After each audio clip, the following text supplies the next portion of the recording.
Good evening. The November 5th Airport Commission meeting is now in session.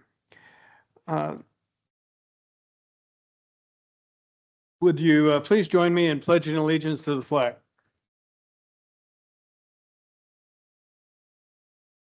I pledge allegiance to the flag of the United States of America and to the republic for which it stands, one nation, under God, indivisible, with liberty and justice for all.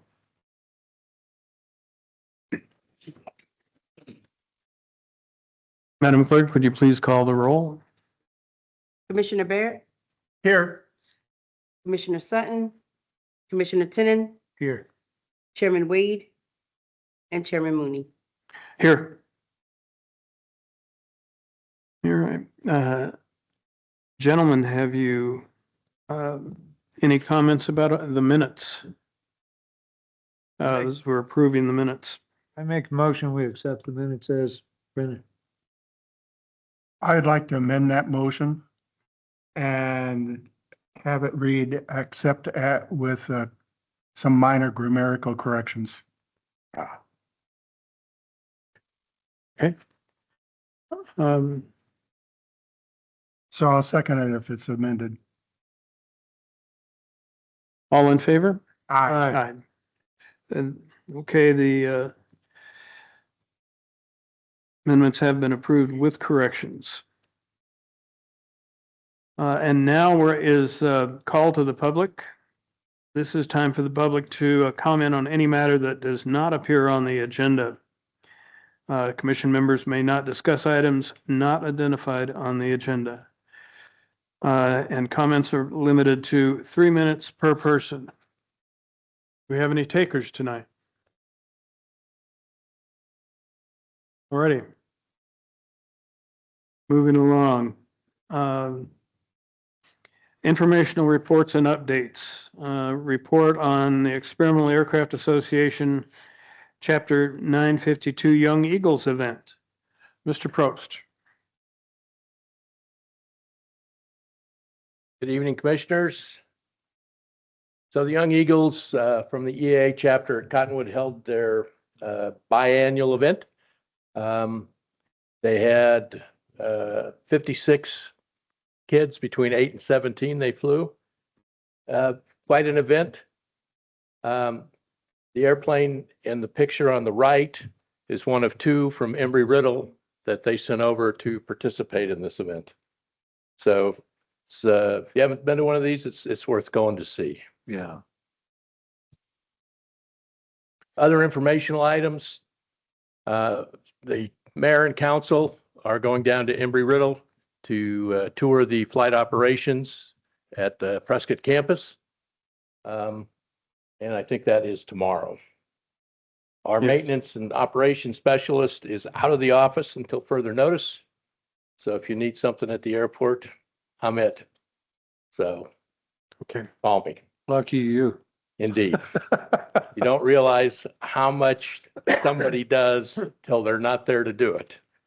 So in that regard, yesterday, the fuel tank was inspected and given a clean bill of health. And tomorrow, if everything goes as advertised, 8,000 or 9,000 gallons of avgas will show up and get put in the tank. Very good.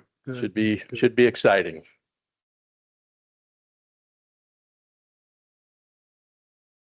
Next is presentations. Mr. Yes. Chair. It's on drone as a first responder. And I will let the good commander come up and do this. Let me shrink this down so you can get there.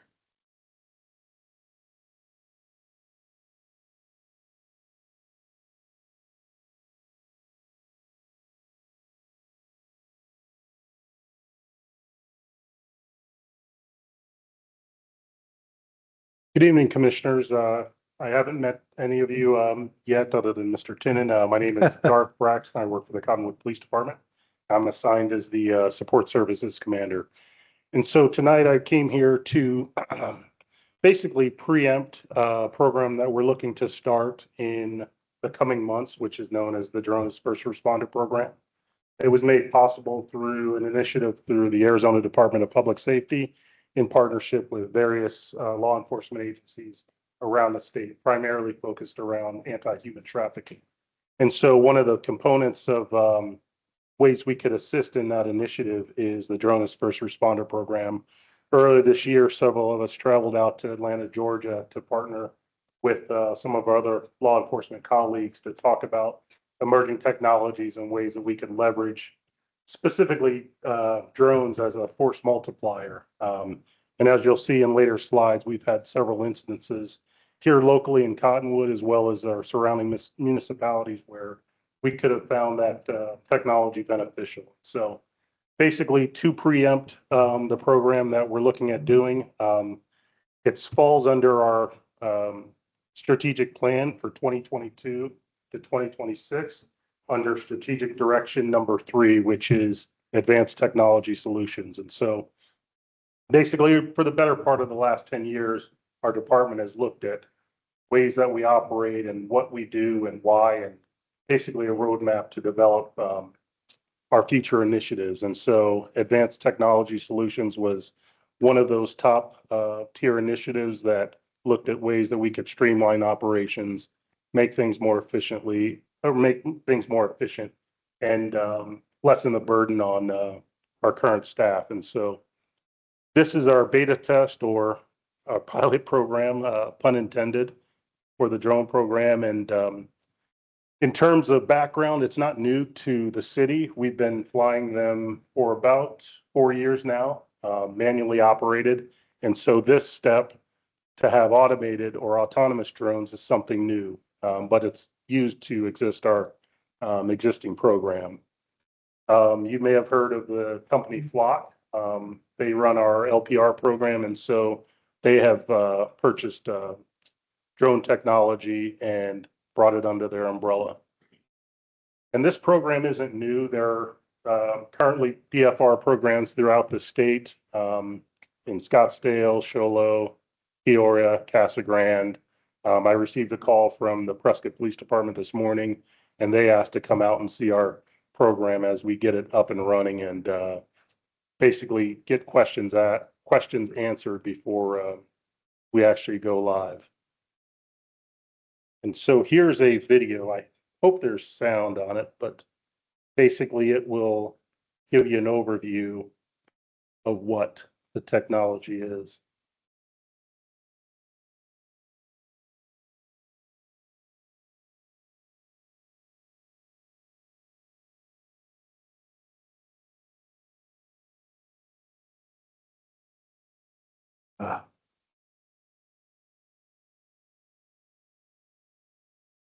So on the rooftop, and this is Scottsdale PD, they're flying a drone, which in our purposes, in the context of Cottonwood, we've looked at having it at our regional communication center, where it can be launched directly to a 911 call or a call for service. So one of the common questions is, well, are these going to be randomly patrolling the streets like you see police cars or other modes of transportation? And the answer to that is no.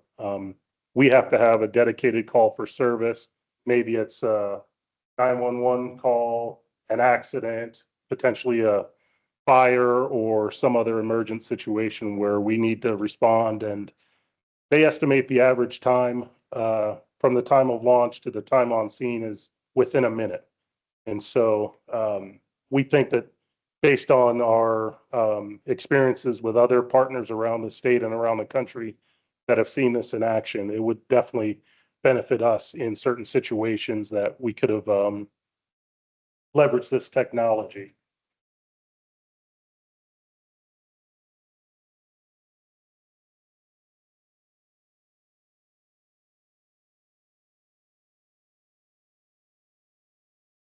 And some of the unique features about the Flock safety platform is its flight user interface, which includes a thermal imaging camera for night operations or when there may be a lost hiker or a missing child or some other necessity that requires a night operation.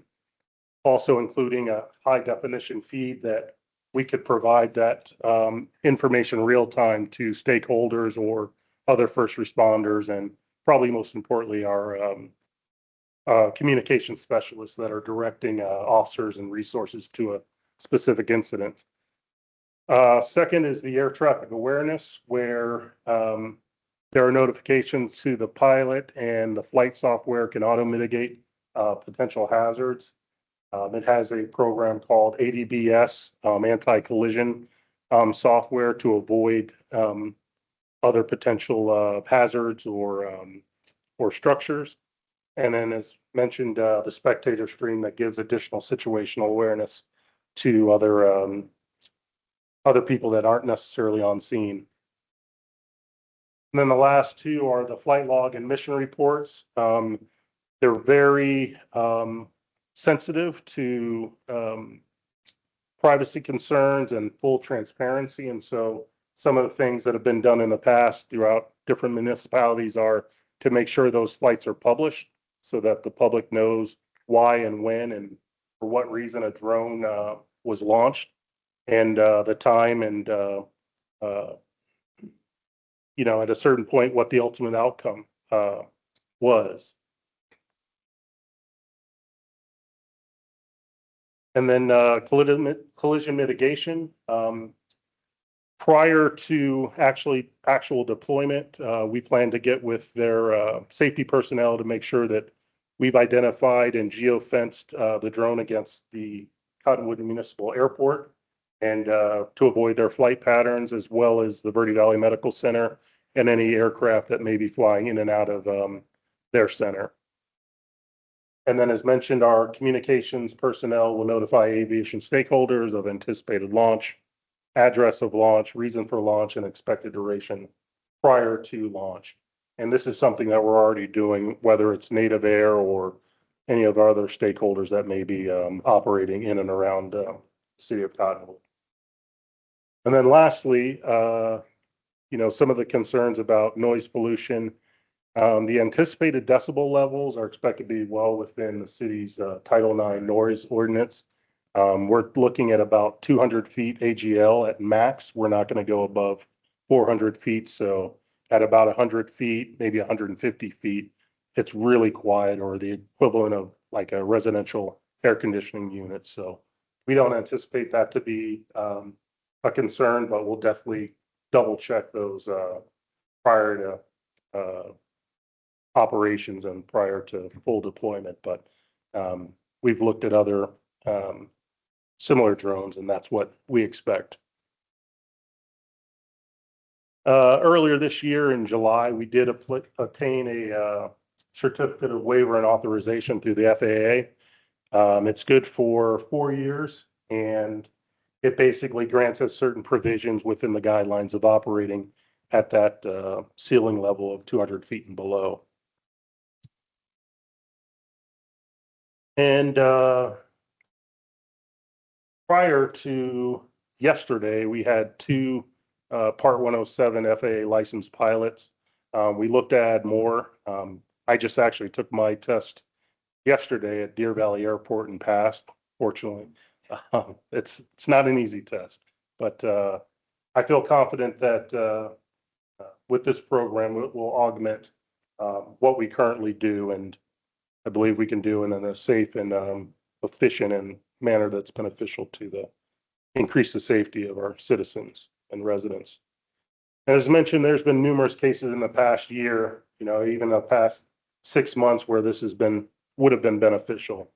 You may remember the Adam Schief murder suspect that murdered a pastor down in Maricopa County in the New River area, and he was ultimately caught in the Sedona area with the assistance of one of our drone pilots using thermal imaging technology. And that wasn't this particular platform, the DFR platform, but the officer, one of our other pilots, was able to locate the suspect using that technology and able to take him into custody. You also might remember the First Convenience Bank robbery in August of this year, and we had to use or leverage multiple pieces of technology to locate and identify that person. But If the average is correct, and we have no reason to suspect that it isn't, of less than a minute on scene, we would have had an idea or a location or at least a vehicle description on this robbery suspect when it happened. Another case was the assistance with the Camp Verde Marshal's office and one of their homicide suspects that would have been beneficial, as well as a recent missing person case from the Sedona Police Department. And then lastly, and I didn't put this on here, but you may remember one of our police officers, Jane Reps, was severely injured just a couple hundred yards from here, chasing after a wanted suspect, where the suspect attacked him. It was late at night. We didn't have that thermal imaging technology, and when the suspect charged at him, he ended up breaking the officer's leg, tearing multiple ligaments, and he's out for the better part of a year. And so just having that, being able to identify and use that technology, I'm certain would have prevented that incident from becoming, to what it was. And then lastly, the coordination with our other partners. As you may be aware, we dispatch for 9 agencies, whether it's fire, other police departments, ambulance, or EMS departments. And we anticipate, again, being a good partner with them. And if there's a situation where it calls for it, we're going to share that asset or that resource. And then at some point in the future, if it becomes past the point of a beta test or pilot test, we may look for them to assist us in the cost sharing of that program. But again, we try to stay on the forefront of technology and use it as a force multiplier, whenever we can. And we try to do it in a fiscally responsible way, in a way that, doesn't necessarily bring unnecessary, unwanted outcomes. But that's why we bring it to you now, to answer hopefully any questions that you may have prior to launch. And I'll just say one last thing. I apologize that the representatives from the company weren't able to make it. They're on East Coast time out in Georgia right now, but I promised them that if there were any questions that I couldn't answer, that I would take them back to them, and I'd be happy to come back to the commission with any answers that to any questions that you may have. So with that, I'll open it up to any questions. Yes, sir. I noticed earlier you mentioned that something that the drones would not be in the airspace over the Cottonwood Airport. Is that true? Yes, sir. And in the flight pattern areas? Correct. Because boy, that'd be really hard to see. And airplanes and drones do not play well together.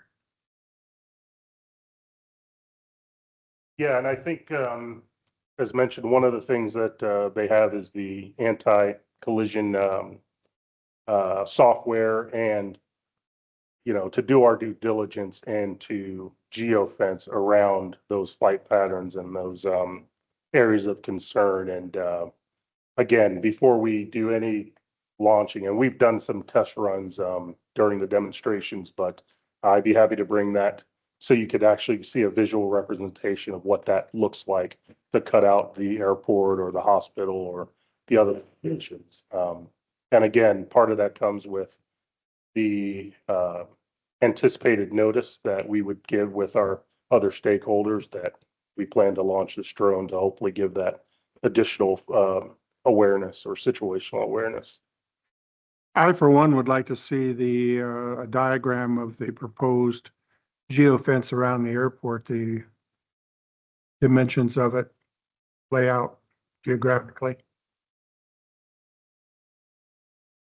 And is there a geofence around Dead Horse? We didn't talk about that, but we can certainly look at it if that's necessary. And again, they want to be good partners within the parameters that we set. We are their customer, and they've been very responsive. Again, safety is the utmost concern, whether it's for our existing pilots or our community members. It's not just not taken without consideration. And so that's again, why we wanted to bring this to you ahead of time so that we could get ahead of this and hopefully stem off any concerns or mitigate any concerns that you may have. Garth, I personally definitely feel that, just due to ETA time on any calls or incidents, I mean, this is well needed. It would help in so many calls. I mean, all types, accidents, thefts, homicides even. I mean, this would be fantastic. Yeah. Yeah, and again, it's you know, with most of the programs that the department looks to enact, and I think is true with the rest of the city, is that we look for proof of concept or return on investment. And so hopefully we've provided enough input that when the time comes to revisit it and do basically a SWOT analysis, looking at whether it's beneficial to continue or to go away from it, you know. And so the people we have in place are not rigid that it has to be this and we can't decide, hey, it's not working, we'll go away from it, or if it is, let's show the results. Right. Yeah. When you have more data with the airport fencing and the electronic fencing, I'd really like to see it, and I'm sure there are many pilots in the area would. Yes, sir. I can That's, certainly get that. that's concerning. Sure. All righty. Any other questions, gentlemen? Any questions from the floor? Thank you very much, sir. Thank you. Appreciate it. Thank you. All right, our next item of business would be the airport managers' reports. Mr. Probst.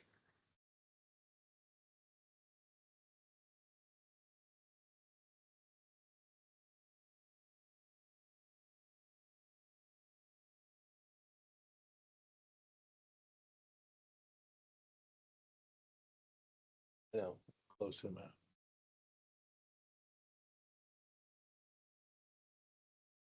Maybe I'm close enough. Ah.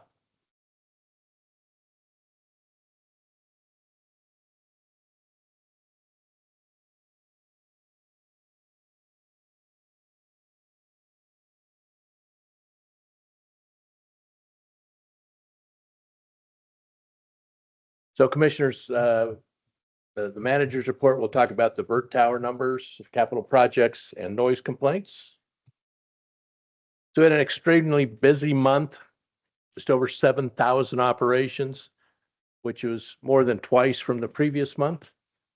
So this calendar year, we're 15% ahead of last year, and the traffic count is 6,657 more at this time this year than it was last year. So a very busy month.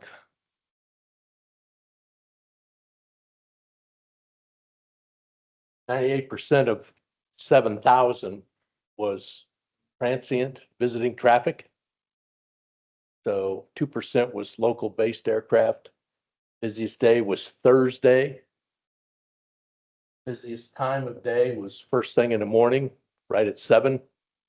And it peaked and flowed all day after that. The wind was from the north primarily most of the time. So we had more takeoffs and landings to the north than to the south. Obviously, airplanes do better when they take off and land into the wind. So for capital projects, you know, we finished the runway overlay 1-inch back in the summer. We are moving ahead quickly on moving the windsock. The contractor Pavex has ordered a new tower and segmented circle to move to the east side of the airfield.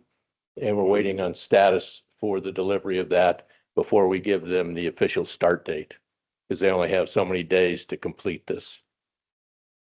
So that project's moving along nicely. For the reels, runway end identification lights, the precision approach path indicators, the PAPIs, and the guidance signs, We did a pre-construction meeting on last Friday, the 31st. They are given a limited notice to proceed so they can order equipment. And again, this is 2 ADOT grants for a total of $621,000, and the city's match is $69,000. So both the Pappies and the reels are out of service because it appears a rodent chewed through the cabling. And instead of spending thousands of dollars to repair that when we have this project going, we're just no-tamming those out of service.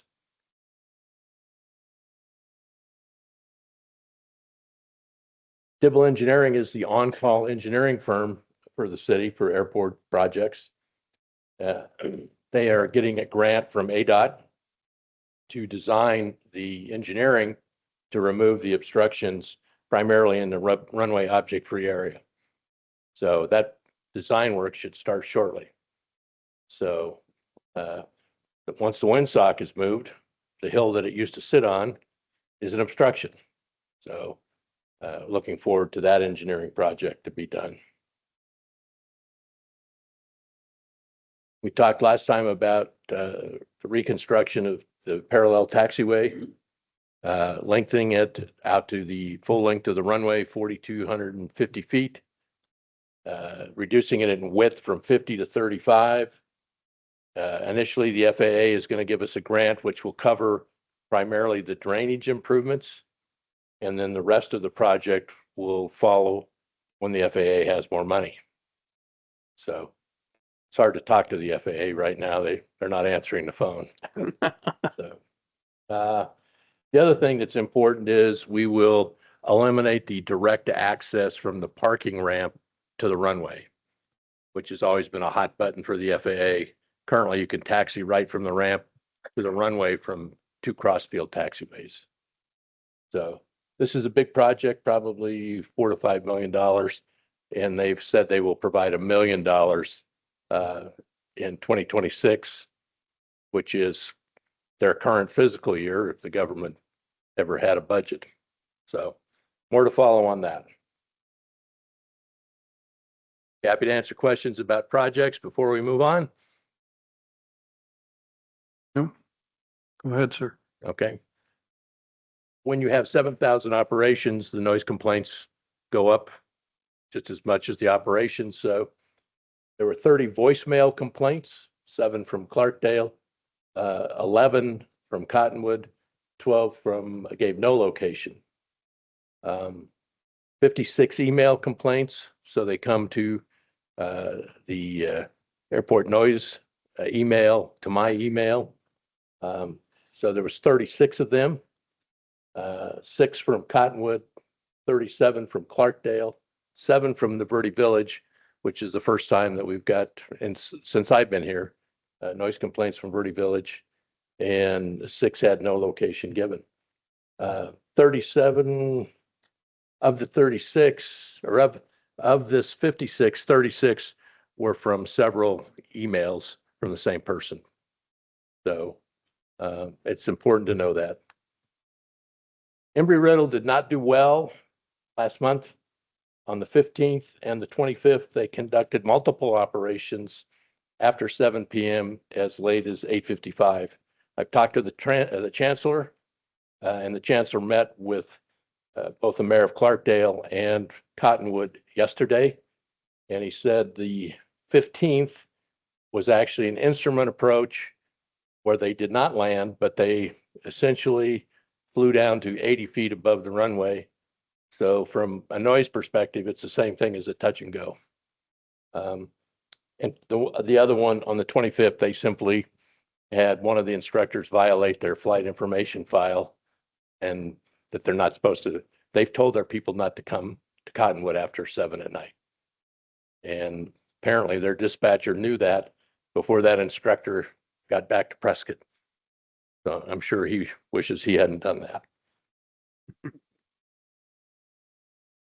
I'm sure. Happy to answer questions about noise complaints before we move on to old business.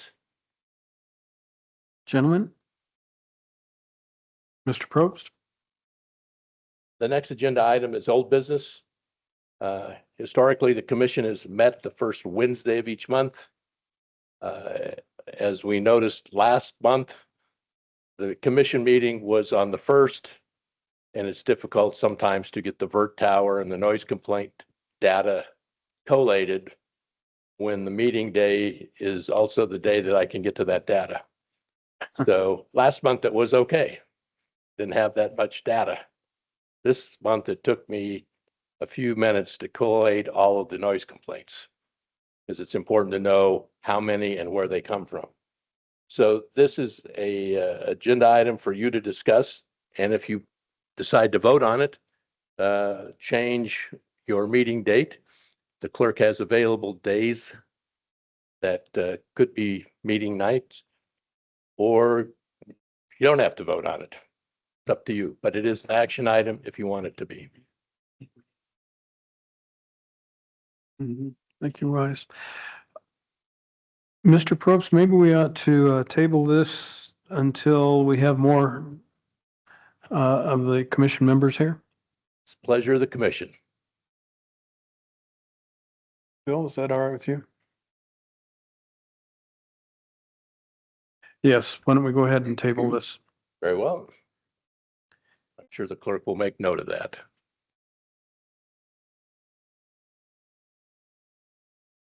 New business. So by ordinance and in the city code, the commission was created in 2007 to advise the city council. It's very specific on you are to provide advice to the city council, and certainly not to the airport manager. We know that noise has been an issue as far back as some of the emails I see, 2013. And then in 2018, there was a noise plan that was put together. So this is a staff recommendation to update the commission, remaining with 5 members. 3 rather than 4 will be airport or aviation people, 2 of which need to live within the city limits. The other 2 would represent the general public instead of only 1. And both of those members would need to live within the city limits. Additionally, staff recommends that language is added specifically to include addressing noise complaints. And so your action tonight would be to recommend to the city council what you think the commission should be comprised of and what those duties should be. And they would make that final decision about whether they want to change the city code, but it would be your recommendation tonight to discuss, and if you want to make a recommendation, so do so. Okay, sir.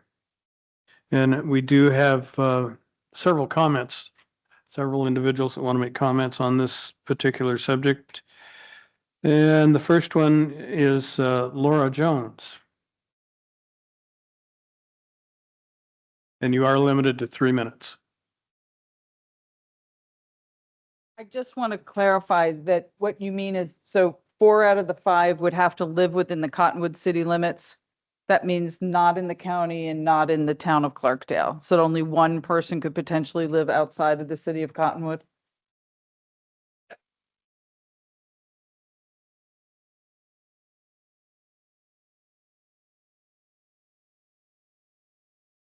Okay. I guess I have concern about this, and we've talked about it. There was in this meeting and at the council meeting that the airport is part of the city of Cottonwood, but it impacts the greater area, including Clarkdale and the county.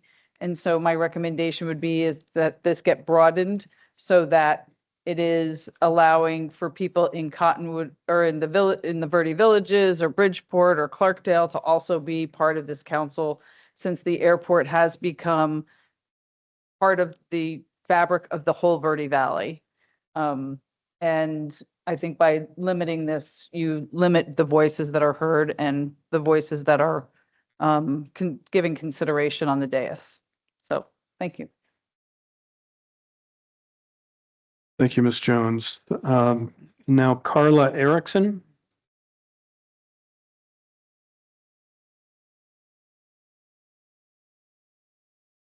Good evening. I'm not as prepared as most. It's busy today. My concern is not having, I understand you said one outside of Cottonwood, but this whole community is impacted by this airport.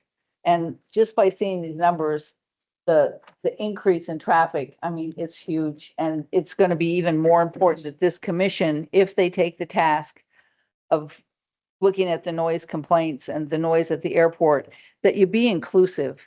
I mean, we need more people than just the people that live in Cottonwood, because the planes that we have, that we saw there, the 98% that are flying, coming in and doing most of the flying, which is ERU, they're impacting everybody, mainly Clarkdale, to be honest with you. And now we're saying that, the deck is stacked, if that's what's going to happen, that it's only going to impact, we're thinking about Cottonwood, but it's all of Verde Valley. And to just say you have to live in Cottonwood, yeah, the airport has the name of Cottonwood, but everybody that flies there and the people that are coming in and out, the 98% impact all of us, and they impact it. It's getting worse. And that is a sign that it is right there. So new ideas should always be heard.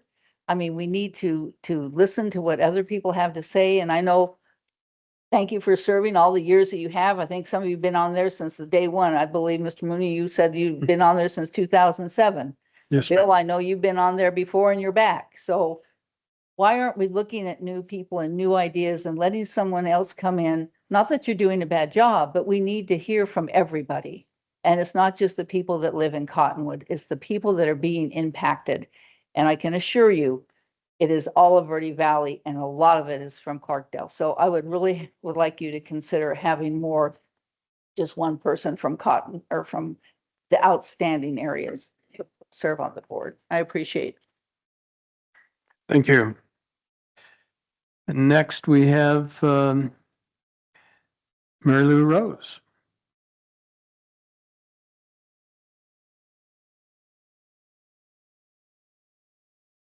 Good evening, and thank you for letting me speak. My name is Mary Lou Rose, and I live in Clarkdale. The proposed changes to the Airport Commission still exclude Clarkdale residents, even though our town sits directly under the primary flight path and experience much of the noise and air pollution from leaded fuel from repetitive flight training operations. I appreciate that you are considering adding language regarding noise complaints, but that alone is not enough. If the people most affected have no seat at the table, these complaints will continue to be minimized or dismissed. Clarkdale and other Verde Valley residents deserve representation on the Airport Commission. Noise and repetitive training patterns do not stop at city limits. They follow the planes. The Commission's decisions and recommendations directly affect all of us, not only those who live in the city. The disconnect between Clarkdale residents and the Commission was evident during the September Prescott Airport Advisory Committee. Embry-Riddle's flight director, Parker Northrop, is quoted in the minutes as saying, "Member Northrop commented regarding noise reports and the relationship that Embry-Riddle has made with elected officials in both Clarkdale and Cottonwood. The new director in Cottonwood has been effective at advocating for aviation in that community so the local residents better understand the value of the airport." That statement reveals a larger issue. Embry-Riddle has focused on cultivating relationships with elected officials and management and promoting aviation interests, but has shown little willingness to engage directly with the residents. This is precisely why representation from Clarkdale and other Verde Valley communities is so important. A local resident who experienced impacts firsthand can bring perspective and accountability that is currently missing. The people making recommendations about airport operations should include those living with the daily consequence of these decisions. Expanding the commission to include voices from impacted communities would not weaken it. It would strengthen it. It would demonstrate that Cottonwood values transparency, collaboration, and fairness in how airport-related decisions are made. Finally, I ask that my opposition to these proposed changes be accurately reflected in the minutes. The minutes from the last meeting reduced public comments from Laura Jones and myself to a single line stating only that we addressed the commission. It didn't say what we said. Other speakers' remarks were summarized in detail. That omission erases legitimate community concerns from the public record. Residents who take the time to participate deserve to have their statements fairly and accurately represented. Thank you. Thank you. And now, Mr. Bill Wagnon.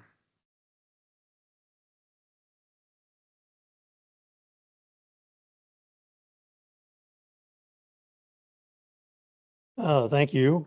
And I want to start by saying that this move to add one more non-airport user to the commission is a good step.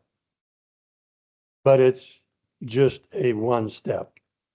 We need more than that. Actually, we should have 3 people that are non-aviation users that represent the people from the south end of the runway, Verde Villages, someone from the north end of the runway, that would be the On the Greens, Pine Shadows area, and one person from Clarkdale, that the town of Clarkdale presents us. That would cover the most affected residents in areas. Think of what information you would get, what decisions you would have made. Now, that would be my suggestion.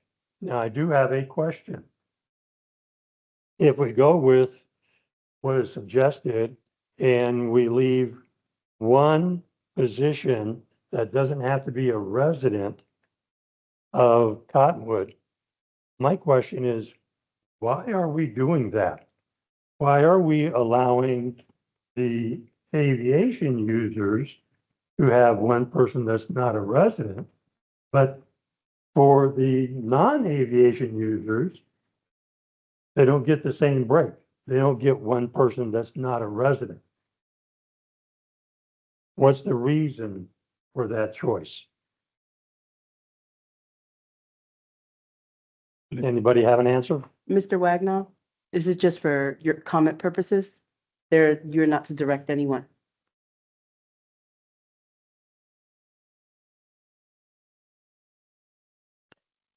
Ready. And tonight, Mr. Richard Cox.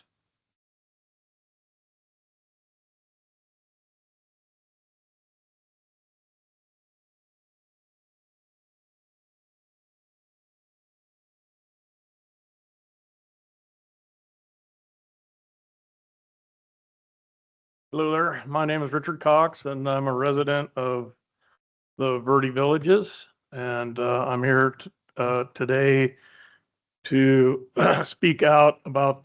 So I've only been here for 10 months, and I've been in front of this council 3 times. And the reason why is because my house is being bombarded by high levels of dB noise. And I've seen a lot of, I'm getting an education from the people that are, managing the airport, people that are opposed to some of the flights out of the airport.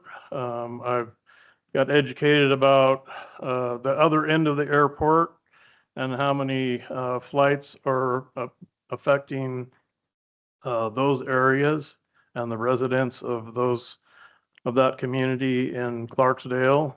And I'm just amazed at how much time you guys spend dealing with noise from this airport. I'm amazed. And also the city meeting that I missed over the last couple of weeks, I was able to watch it on the video, and the amount of time that they spent addressing noise in the airport was just astonishing. So I'm one of the two from the Cottonwood area that put in a complaint. I've put in 8 complaints previous to that from the day that I moved in almost. And I haven't had any, I had a response from the airport manager after 8 months of emailing. And I've sent in 2 complaints here recently that I haven't got responses back yet. So I assume that they're probably overwhelmed with providing responses, so I'm being a little patient. So with that, I would just really like to say that if you look at the numbers that came up as far as the complaints are concerned, I don't know how anybody could vote for limiting the council or the commission to just the city. Because most of the complaints are from the south end of the runway and the north end of the runway, and perhaps impact is less in the city. So I really think that you guys really consider, spreading the vote to the people that are impacted so they can have representation on the commission. So thank you guys for your time, and thank you for your guys' service, by the way. Thank you. Well, gentlemen, Well, Chairman, before we move forward, we have to take a step back to the old business for review and discussion of the Airport Commission. We didn't take a vote for tabling the item.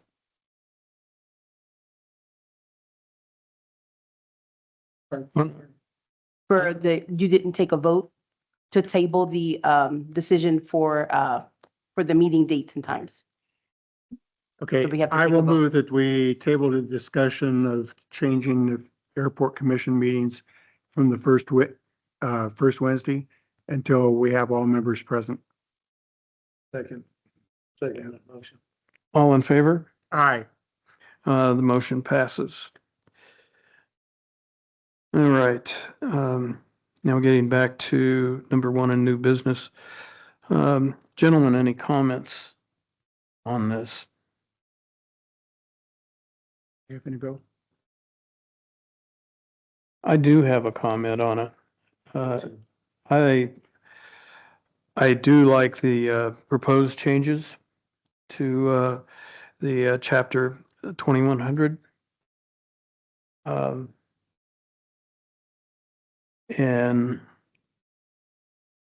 what are your thoughts?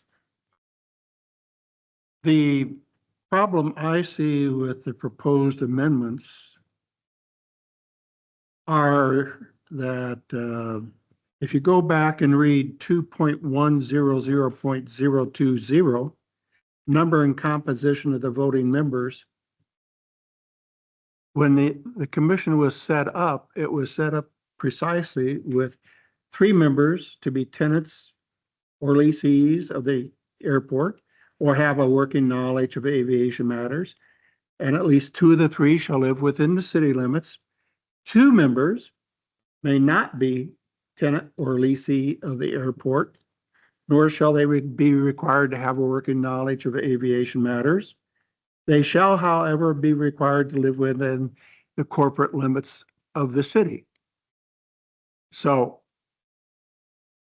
that's the way the commission is supposed to be. I see no reason for that suggestion by staff, specifically of item number 2. Changing.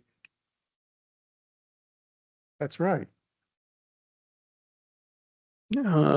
So I'm hearing that you'd like to leave it as is. When the city originally set it up. It's Why don't we- how the city set it up. Why don't we, I agree with you. Let's, all in favor, anybody have a resolution, like to call for a vote on this? Motion we vote on, Okay, because it's almost word for word. Yeah. Then you discuss number 3, but number 1 and 2 are extraneous. okay.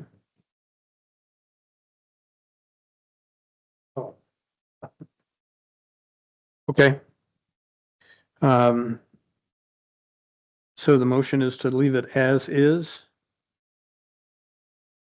Strike items number 1 and 2 of the suggested motion. Okay, We need to discuss section number 3, which is to update the commission's enumerated duties to specifically include language addressing noise complaints. Right. so your motion is to strike 1 and 2 and Update 3. update 3. Add that to section 2.100.020. Did you second that, Bill? Yes, I agree. Okay, Excuse me, that'd be the wrong section. It'd be section 2.100.060. And it become item M. Like Mary. L, excuse me, I forgot the alphabet in English. Yeah. okay, so it's strike 1 and 2 and modify 3. All right. And that is your motion? Yes. I second it. Okay, That way it's more specific. all in favor? Aye. Aye.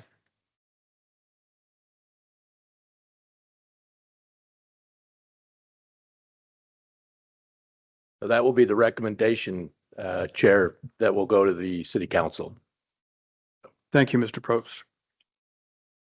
The last item of new business, per your duties, is to review leases. We have a lease amendment for hangar M, and it's the second amendment that will allow Mr. David Heath to extend the term of his lease till November of 2040. He's the third tenant that's been in hangar M. So the lease rate in the amendment will be $610 per quarter, starting this month. And on the 1st of November, the lease will increase by 3% annually until the 5th year, which it will be a market rate adjustment based on CPI for the last 4 years and will not increase more than 30%. So if you look at the Bureau of Labor Statistics, CPI over 4 years is never 30%. So this is simply for your review and discussion and recommendation to the city council for approval or not approval. All right. Gentlemen, thoughts, concerns? No, it sounds like it's standard procedure. And you run, no problem. I think it's a good lease, Mr. Probst, and I would make the motion that we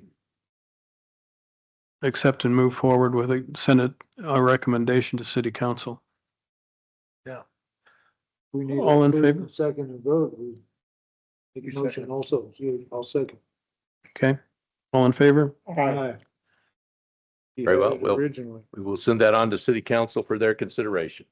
All righty, thank you, sir. That I'd be happy to answer any other questions you might have on what was on the agenda. I don't have any. Gentlemen, Nope. I think we're good, sir. Very well. Do I hear a motion for adjournment? I move we adjourn. Second. All in favor? Aye. All righty. The language in two